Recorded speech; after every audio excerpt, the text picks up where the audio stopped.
আঙ্গারে আসছে। কার সমস্যা? সমস্যা আমার মেয়ে।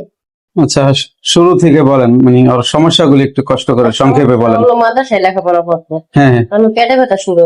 আচ্ছা, পেটে ব্যথা শুরু হতে কিন্তু আমরা ডাক্তার দেখাইছি, ডাক্তারে কোনো রোগ ধরা পড়ে না।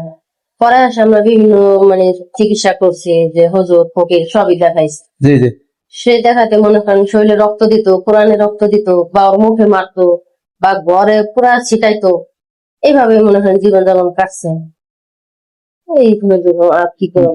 ডাক্তার দেখাইলে একটু ভালো থাকে, বা হুজুর কবিরাজ দেখাইলে একটু ভালো থাকে? ব্যথা ওষুধটা খালি একটু ব্যথা কমে, আবার যে সেই মানে রক্ত পড়া কি ডাক্তার দেখাইলে কমে না কবিরাজ দেখাইলে কমে? ব্যথাটা কমে, শুধু ব্যথা কমছে। হুজুর দেখাইলে রক্ত পড়াটা একটু কমে। হুজুর দেখাইলে কমে। হ্যাঁ। পার্মানেন্ট চিকিৎসা পাওয়া যায় নাই, যে সমাধান পাওয়া যাচ্ছে না।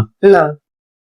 যাক, আপনার মেয়ের উপরে আমরা পরীক্ষা করেছি, তার উপরে জিনের জাদু পাওয়া গেছে, জিনের জাদু, সেহের।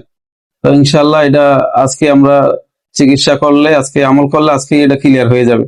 ঠিক আছে, আমরা চাই এই সমস্যাটা আর দ্বিতীয়বার তার উপরে না আসুক, আমরা সেই ব্যবস্থাই নিব। ঠিক আছে, ইনশাআল্লাহ।